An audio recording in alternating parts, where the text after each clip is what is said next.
Good morning, everyone. Welcome to the Gallop Out episode 1. My name is Ryan Anderson. I'm your host from the Best Coast. A little bit about myself before we jump into the program. Born and raised in San Diego, California. I'm currently an intern at the Del Mar Thoroughbred Club, enjoying life. I'm a handicapper as well. Got into it back in like 2019. My friend brought me out to Del Mar for Pacific Classic Day. I was really into sports betting at the time. And when he brought me out, everything just kind of clicked immediately. That was just a super exciting environment to be at, and I pretty much never left. So now I'm happy enough to be working at the Del Mar Thoroughbred Club. This show, this series, whatever you want to call it, I'm going to have a guest every week. This week, I get to be joined momentarily by Matt Dinerman, the former race caller at Golden Gate, the race caller at Oakland Park, and also the race caller at Monmouth.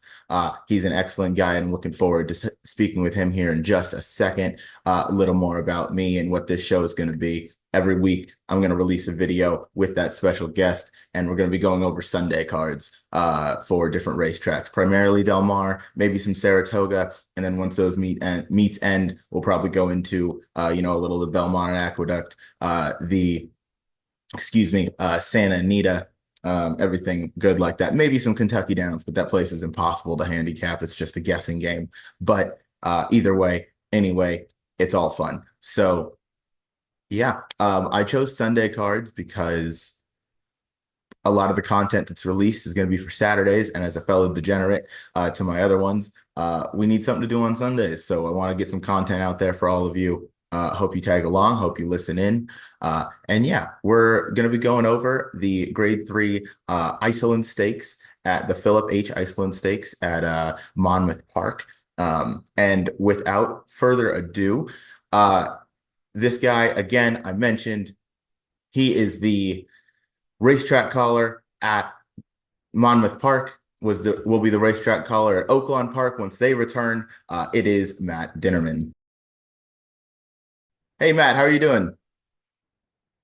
You doing? Hey there. Hey, buddy, how are you, Ryan? I'm doing well. How are you? Good. I'm gonna put this core here in and maybe hopefully help improve the audio a little bit. Okay, I'm no worries. so let's see if that works. Hold on. Can you hear me at all? Oh, yeah, that's much better. Beautiful, and I can hear you. So perfect. How are you? Awesome. I'm doing well. Thanks again for joining us today, Matt. Absolutely. Really excited to have you on my first episode here. Was just giving a quick introduction. Obviously, you're the race caller now at Monmouth Park, but you got your start, if I am correct, as a Del Mar intern in the internship program.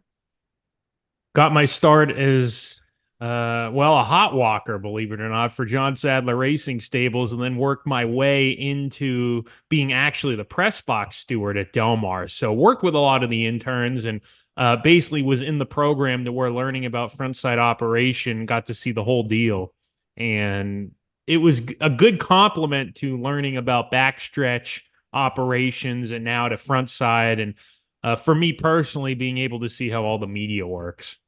Absolutely. At what point in kind of that experience did you find a big interest in becoming a race caller? Well, it was my first year, and at that point, I had already sort of dabbled in my mind with the fact of becoming a race caller. So I knew that, hey, this is something that would be a really fun job. I was always enamored with the race caller, listening to Trevor when I was a kid and asking my dad, how does he know all the lengths and all that stuff? So what happened was I was able to meet Trevor and we talked about it. And he actually told me calling off a TV is a lot different than calling at the track with binoculars. So my uncle and aunt purchased me binoculars for the holiday season. Actually, I would think that'd be the year before I was working in the press box to start practicing. And I had those binoculars, so I'd go into an empty booth in the press box, and that's where I started practicing calling at the track using the binoculars. That's awesome. Yeah, what a great start. And yeah, Trevor Denman, obviously a great guy, and he has one of probably the most like unique voices in race calling, with For that sure. South African accent. It's awesome. And I'm happy he gets to call Del Mar home for the racing seasons. If I understand also correctly, you're a pretty good handicapper and you enjoy the handicapping side of racing as well. I really enjoy handicapping, and my dad taught me how to read a form when I was probably in middle school. I don't really remember him sitting at the table and teaching me how to read the form, but surely it happened. And that was something that really intrigued me was the fact that there were all these different angles and you were playing against everybody else who was betting. I'm not a huge horse player. I don't bet all the Mhm. time, but I will play every now and then. And it was interesting though to be able to see so many different opinions looking at the same race and being able to come up with your own and then seeing if it's right or not. That was always really intriguing, figuring out the puzzle pieces to each race. And every race is different. And sometimes they totally don't play out on paper and you win anyway. So it's a very peculiar game, I guess, for lack of a better term, in that respect. It truly is. Yeah, it's a game that definitely humbles you, but it's also a lot of fun because it is that kind of individual puzzle race by race. And yeah, sometimes you might handicap it one way and then you'll get a completely different result, but like your horse will still win. And it's just, it never quite makes 100% sense, but it gives you, enough basis to make that opinion. I'm pretty big on handicapping myself as well. Yeah, just that kind of individual race puzzle kind of aspect, puzzle solving aspect is always really interesting to me. I mean, when I lose a race and I'm frustrated, maybe I had it, but I decided to go somewhere else. For me, I'm not thinking like, oh, I lost however much money I lost. I'm Mhm. like, oh, I should have had that, or oh, I was wrong. Like that's the part I'm frustrated about, if I ever get frustrated, which isn't that often, but it goes to show that it's more than just about winning money. It's about being right and feeling a sense of pride that you were able to figure out that puzzle. I think that's what every horse player, every handicapper, that's what they're most excited about is you could sit there and go, yes, I was right about that. Absolutely. That's such a big part of the game. I'm right with you. It's bigger than, the money aspect of it. It's like, oh, I picked this sequence correctly and like all Right. of my opinions came to fruition and they were all correct. And like that's kind of what you get to plant your flag in. And yeah, like money aside, it's the, strength of your conviction and like being right that really kind of matters in this game, at least yeah, to us. Because yeah, that's kind of what makes it fun. And then, that builds confidence and it's always a ton of fun. To pivot back to race calling real quick, before we get into the grade three Iselin Stakes, do you have a favorite race call of all time, whether that was like one of yours? It's a really hard question to answer because certain big races, certain calls meant something different. So to sort Mhm. of tab it as like, well, this is my favorite. It's sort of hard because there are quite a few that I enjoyed doing. I think the most peculiar one was with Morning Addiction a year or two ago, where she just stopped running and then she was able to re-rally and win. And as a race caller, the race isn't about you, but you do want to try to describe what is happening on the track accurately. And I think the art of race calling is when you're able to spontaneously see what's happening, process it, and the art of it is using the correct words so that it paints a picture and it sets a tone and a mood, and you're able to say, I describe the moment accurately. And that was a race that I felt I did that and I did my job. And I felt really happy that I was able to do that in such an awkward, odd moment. So that's definitely a call that's always going to stand out to me. I called a rivalry at Emerald Downs with Barkley and Mach 1 Rules. They were two very nice horses that for multiple years would finish heads apart of one another. And it was like an affirmed Alydar type of rivalry, but in a local area in Washington State at Emerald. And there was a race on July 3rd that Barkley looked totally beat. He was the big favorite. He was a chestnut with a big white blaze, and he ended up re-rallying and won the race. And the whole crowd was going crazy. And it was a really fun call. So that was one of the more fun calls I've probably had. And then some memorable ones were probably Striker PhD. That was my first grade three, my first graded stake. He was a big fan favorite, ran like Zenyatta, came from the back of the pack, and was really just a cool horse. So to be able to make not only my graded stakes debut, that was nice, but doing it for a big fan favorite, that was a really important and a very prominent figure in Washington State racing was very cool. And being able to call Rombauer win the El Camino Real Derby, who he went on to win the Preakness Stakes, and a couple of my grade ones, my first Haskell, first Apple Blossom, first Arkansas Derby. Those are all really special to me just from a personal standpoint. Absolutely. Yeah. Thank you for sharing all that. I was happy you mentioned Morning Addiction because that's my personal favorite call of yours. Up at Golden Gate. That race was bonkers, but you called it in such a you painted such a great picture in that race call. And watching that race back is still just it's bizarre. Just to watch a horse kind of You'll probably never see it again. I mean, it's that right. nuts. Yeah, Yeah. just to completely kind of spit the bit and fall out and then just to completely re-rally. It was a wild race to watch. But yeah, that was certainly how I kind of got introduced to you was up at Golden Gate calling races. I was a big Golden Hour pick four better. Okay. So Yeah. when I would tune into Golden Gate, I always loved your race calls. Just because yeah, you painted a great picture and you were able to call so many horses kind of making a big move from the kind of back of the pack, making those wide moves. You'd like, point out to, hey, keep an eye on this one. It's coming up the rail. You point out a lot of really great kind of points throughout the race. And, a lot of times those moves would be sustained and that horse would end up winning. And you would have called it kind of going into that far turn. And you always made sure to address each individual horse. Um, Last kind of small world thing before we get into the Iselin Stakes here. I heard you went to CCA, went and graduated from CCA High School, which is where a great deal of my friends went. Okay. So they Very all they cool. actually pointed me out to you first. Really, very When I had interesting. like first gotten into racing, they were like, "Hey, are you familiar with who Matt Dinerman is?" And they're not big racing guys.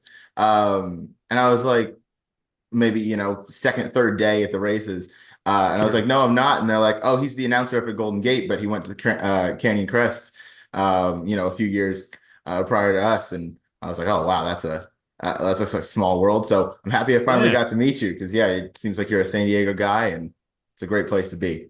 CCA had a lot of good memories. I didn't know you went there. I'm assuming you did. I did not. I went to Point Loma High.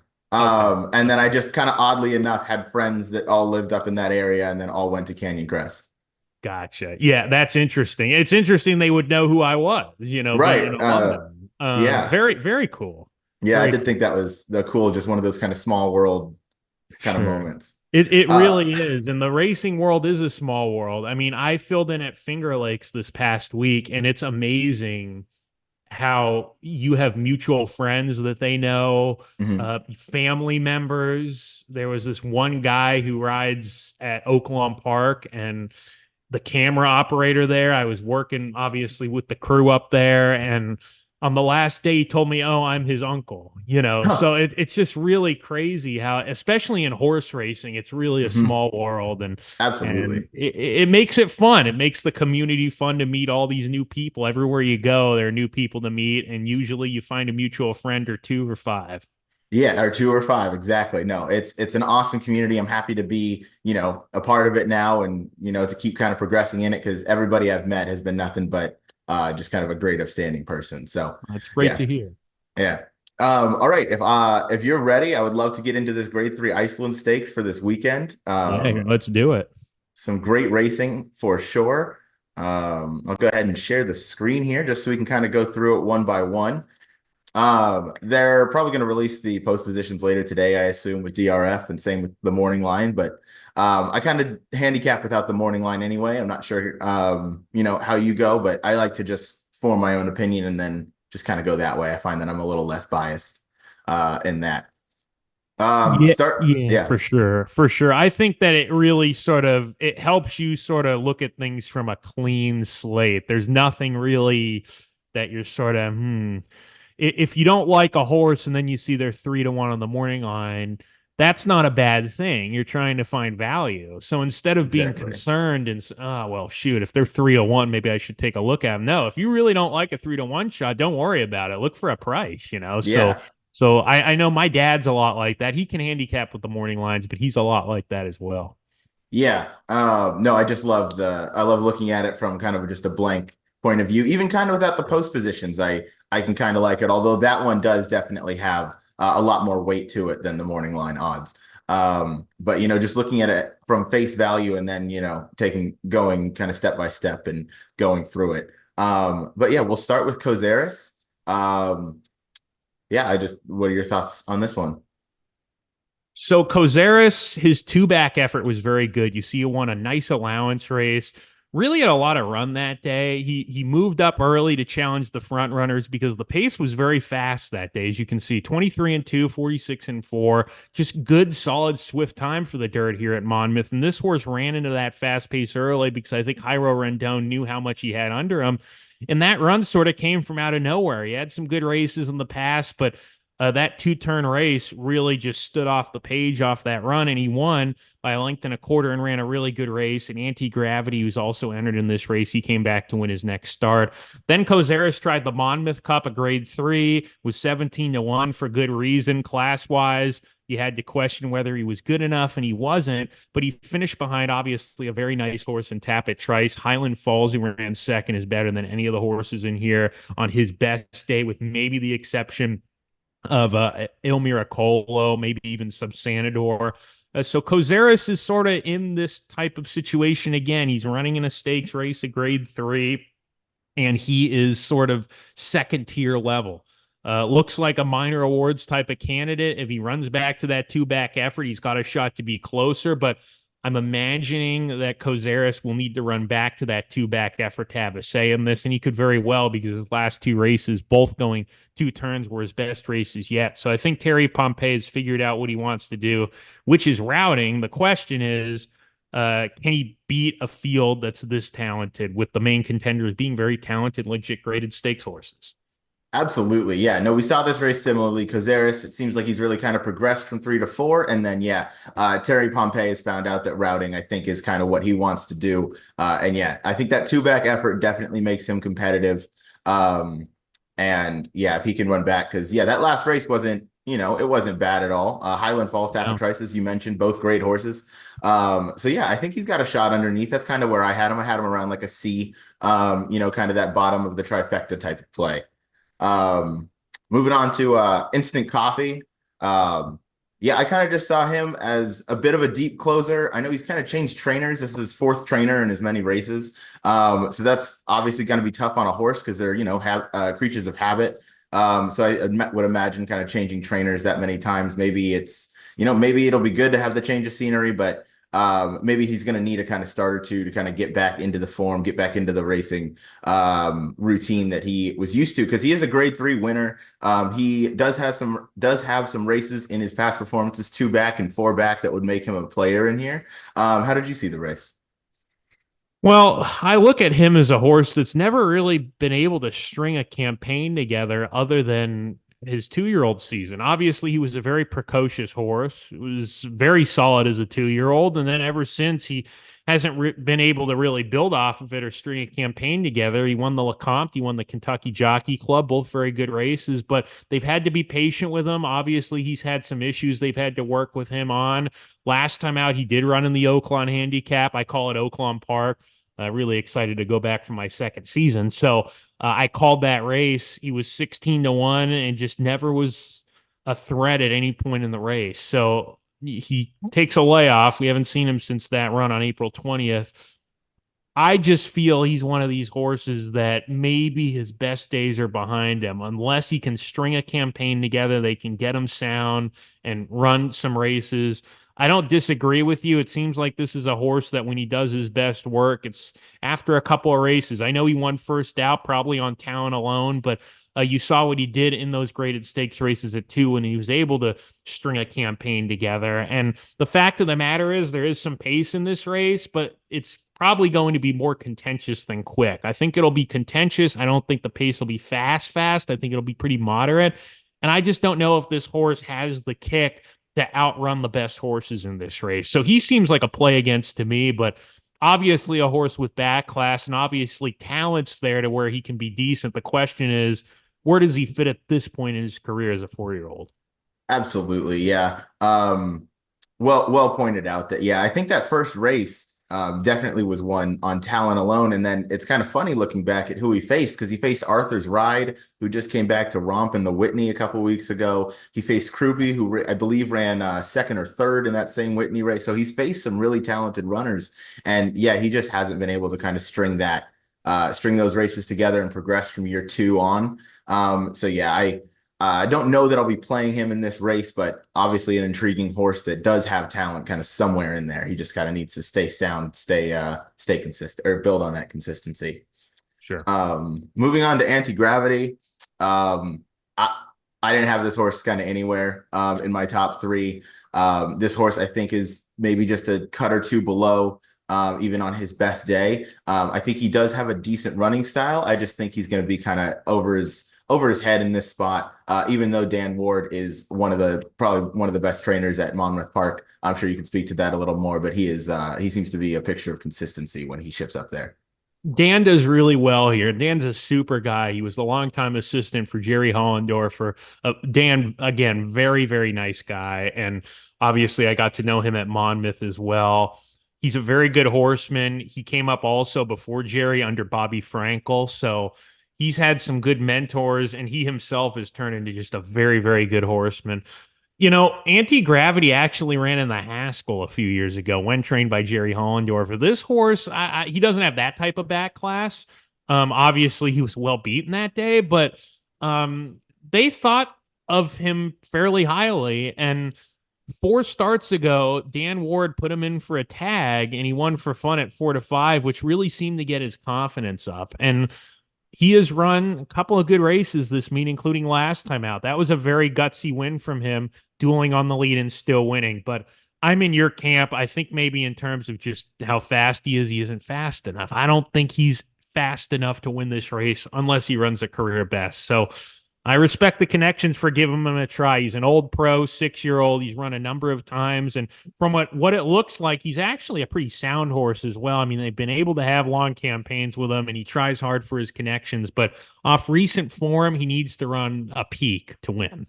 Absolutely, yeah. Yeah, but $460,000 career earner, in the money 20 out of 37 career starts. That's certainly nothing to, scoff at. But yeah, I do think he's just not quite fast enough at this level. But hey, you never know till the races run, and that's why this sport's so awesome. So maybe he'll run his career best, and he'll, be somewhere in the finish. This next horse I think is kind of interesting on the stretch out. First time going beyond a mile. That's ever so mischievous for Brad Cox. I believe this is going to be the morning line favorite. Just kind of off the class and kind of the connections. Brad Cox, Laurent Giroux always get bet. I'm interested to see how it kind of plays out, but if this horse is the favorite, it won't be a horse that I use on my ticket. I'm not sure that he's progressed really from 3 to 4. His 2 runs this year have kind of been lackluster. Like he had the allowance win, his first off the layoff from December to May at Churchill Downs. That was a pretty good run. I don't know that he faced too many good horses in there. And then he came back in the John Nehrude. Didn't really run too well. He was a little under 2-1 that day. And yeah, he didn't quite fire his best shot. So I'm just not sure. He's a pass for me. How did you see the race? Well, it's interesting because this is actually his first try at 2 turns. You look at all those mile races, they're all at 1 turn. So he's going 2 turns today. I would agree with you. You look at his form in 2023, his speed figures, it looks like he's best when he's close to the pace, and he wins races when turning for home. He's up on the pace badly. So if you pick him and he's third, fourth turning for home, or even second, a length or two behind some loose leader, you might be in trouble because he doesn't really pass horses. He stays on. And to me, he seems like he's got a little bit of a kick, but he's got more of sort of a grinding, just if he's there, he's going to keep going. He's going to try for you and he's going to run well. If you note his last race, he was not close to the pace turning for home and he sort of basically stayed where he was at. So if you like this horse, you're hoping that he's prominent early and turning for home. He's right there on the lead battling or has the lead. And then he's going to keep going for you and probably run a useful race. I think he's beatable. I agree with you. I mean, Brad Cox, obviously one that when he enters a horse in a stake, you got to pay attention. Every one of his horses that's run here this meet from a minimal sample size have run well. But I would play against this horse on the win end. If I was playing a late pick four, late pick five, pick six, I probably wouldn't use him because I think there are a couple others in here drawn outside of him that are faster. I think they have better two-turn form, obviously, because this horse hasn't run two turns. And I do agree he'll be beatable, and he probably will get bet just because of the Brad Cox Florent Giroux angle. Absolutely. Yeah, I'm happy we saw this race in a similar way. Obviously, Into Mischief out of the Medaglia d'Oro mare. He's bred to go two turns, and he should like to Sure. stretch out. He has the speed to be forward, but yeah, I think he's beatable in here. First time going the two turns there. He did have that weird shoot race at Ellis, but I never know what to really do with those weird configurations because they tend to have such a bias towards speed or to the inside just because you're kind of running right into that turn. So that's always tough to look at. But um, moving on to the next one, Ir Miracolo. What were your kind of thoughts on this runner? He's another one like Ever So Mischievous. He wins races not that often, but when he does, it's when he's up there battling, turning for home. You could be forgiving of his last race, for example, which was a terrific race in the slop. This horse was 13-1. He's probably not as good as a horse like First Mission on his best day. This horse lost by a head to next out winner O'Connor in the grade two fight at Keeneland. I mean, he's a good horse, but he's also one of these in-betweeners, as we like to call them, where he's probably, you run him in a really good grade three, really good grade two. He's probably not winning those races, but he's around. And the fact of the matter is, this race, I would say, is a modest grade three. You've got some sneaky good horses, but you don't have any standouts. You've got horses that could possibly be prepping for other things if they're able to run well. We'll probably see the winner of this race in a tougher race next time, gearing up for the Breeders' Cup. I think he'll run well. He's coming off a break here for Antonio Sano, who doesn't win at a high percentage off these types of layoffs of 60 to 180 days, but a son of a gun runner here that has danced a lot of dances. He ran third in the Clark to Trademark. He didn't run well in the Pegasus, but he ran there, was third in the Pennsylvania Derby as a 3-year-old last year. So this horse has class, but will he be able to beat Subsanador or Ever So Mischievous? It looks like class-wise he would be up for that challenge. So it wouldn't surprise me if this horse, well, he will. He'll get a lot of play. I don't know if he'll be favorite. I don't know if he'll be second choice, but if he's third choice, I think that's not being respected. I think he should be in the top two choices here, personally.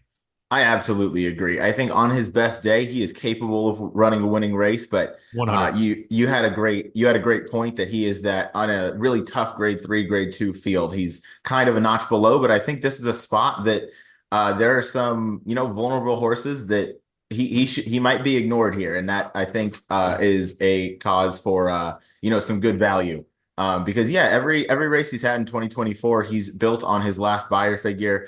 He's run some good races. His win in the Ghost Zapper, that was a tough beat for me. I was singled to Tumbarumba. I remember that Yeah. race, but he ran such a game race up the rail to fend off Tumbarumba and all the other pursuers there. So he is a game horse. He doesn't like to be passed. And I think there's definitely a shot that he could maybe spring a mild upset. And yeah, he is a very professional horse going two turns. He has plenty of experience and yeah, definitely very well ran, having 20 races at age 4. Yeah, and the Um, and the thing about him too is that, like you said, he's when he's in a position to run well, he does. He tries hard. He's a hard knocking horse. I mean, if you're an owner, you gotta love owning a horse like him because when you put him in the right position, he will try. He will pick up checks. And for him, it's all about finding the right type of graded stakes field. He's a graded stakes horse, but mhm. it's just finding the right field that he can be competitive against. He's going to run in a grade one. He's probably not going to be a main factor to win a race. He might get lucky and hit the board in a grade one type of race if he's lucky. But he's the type of horse you're looking at a grade three type, but just a really hard knocking grade three type that if you put him in the right spot, he could win. And I think that was the case in the Ghost Zapper, and I think that's the case here. Absolutely. Yeah, that's another great point. Yeah, definitely loves to, pick up a good check as he's earned $726,000 in his career. That's certainly nothing to shy away from. Almost over 10x what he was purchased for. So yeah, he's a hard trying horse and he's going to be interesting. You And yeah. Yeah, I just wanted to know real quick. I don't mean to interrupt you, oh but no, go ahead. take a look at when he gets bet, he's there. So Mhm. that's telling you the betting public is looking at that and saying this horse fits, and they bet him and he runs accordingly. He might not win every single race, but he's there. So that tells me he's going to get bet today. He looks like he fits. He's probably going to run pretty well, assuming that he's fit off this break. Absolutely. And another good point to that is sometimes, he's only been the favorite twice in his career. Right. So which means you are going to probably get a good price on him. Even though he's taking money, you're still going to kind of get value.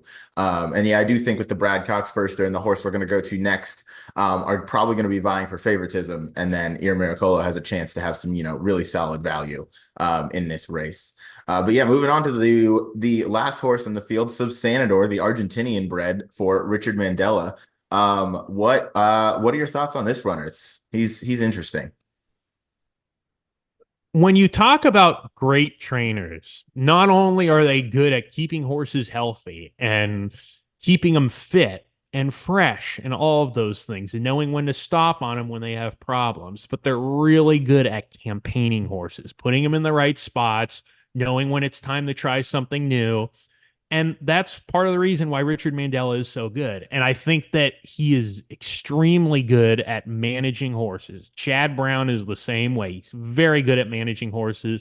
And I like this move by Richard Mandela putting Subsanador in this race because even though he ran so big in his last start for John Sadler 2 starts ago in the Santa Anita handicap, he went very fast, was 22-1, and just got nipped by Newgate in the big cap. His best work was at a mile in Argentina. And I give him a lot of credit for going in those mile-and-a-quarter races. But I think Richard Mandela is taking this horse after the first start for his barn, where he disappointed, quite frankly. And he's saying, look, we know what works going a mile. Last time out in the Gold Cup, he didn't run well. He really ran a good race in the Santa Anita handicap, but that's probably his best race he's going to run. And the fact of the matter is that run in the Santa Anita handicap is not good enough to win the Breeders' Cup Classic or even a race like the Jockey Club Gold Cup back east. So what Richard Mandela, I think, is doing here is he is just putting this horse in a mile race.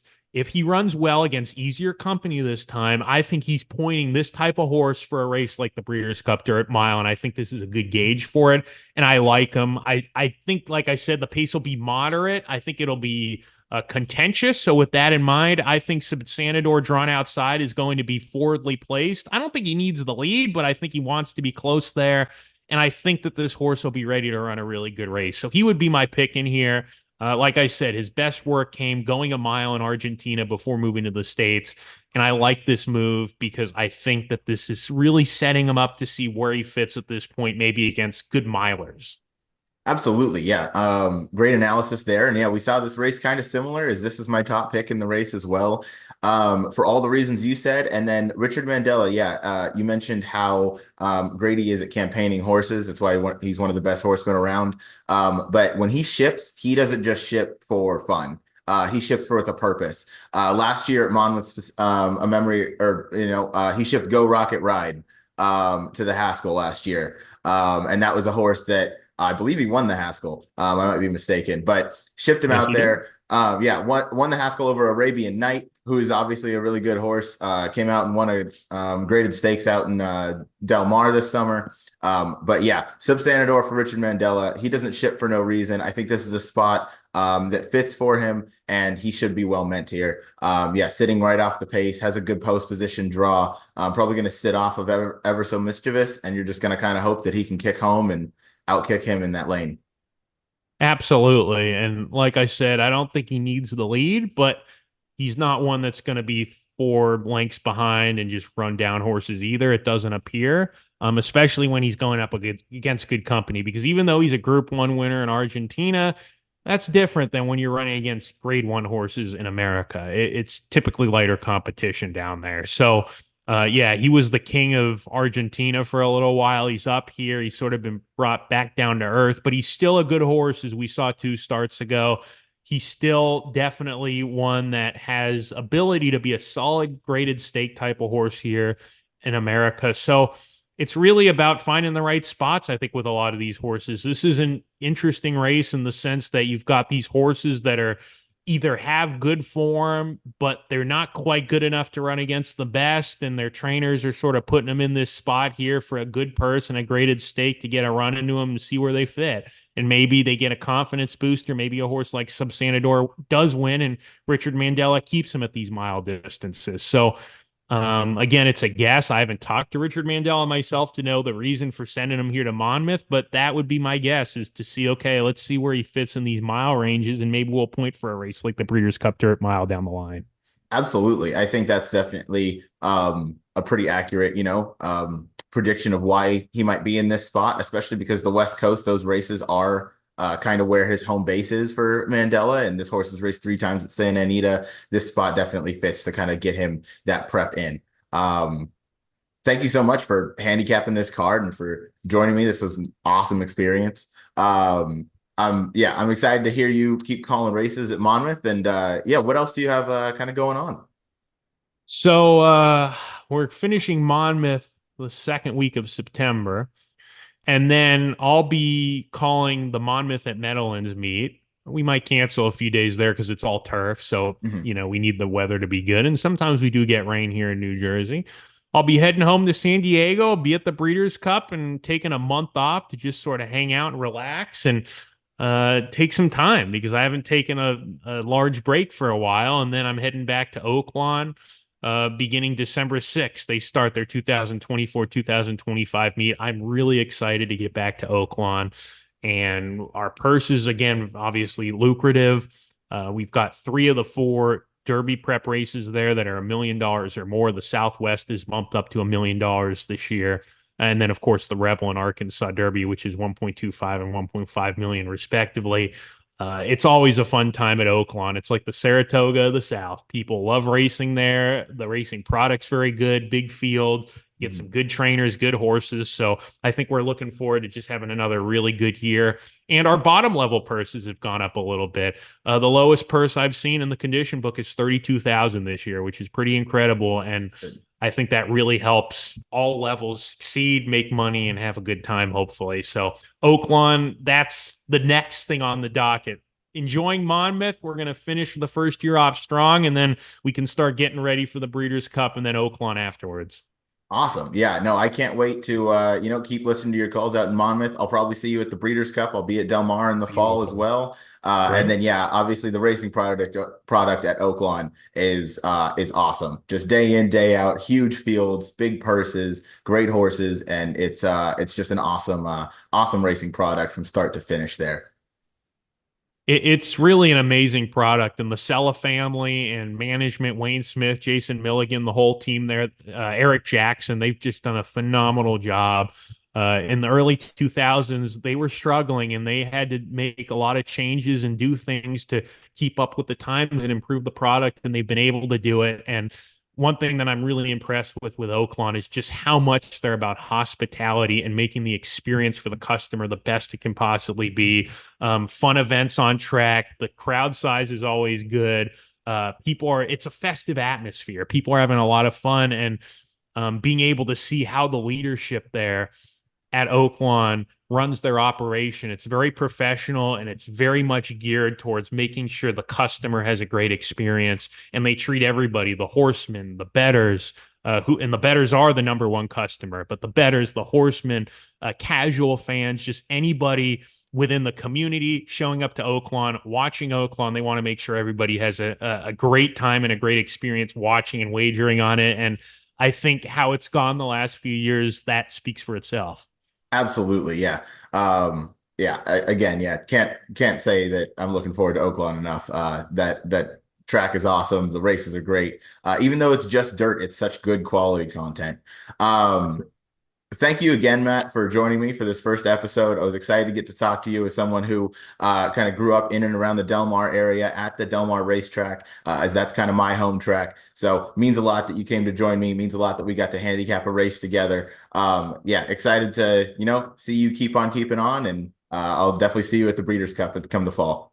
Yeah, what an honor to be on your first podcast. So happy we got to do it. It was great chatting with you, Ryan, and looking forward to meeting you in person in November as well. We'll get to catch up then. Absolutely. Take care, Matt. Best of luck, and I'll see you soon. Thanks, buddy. All right.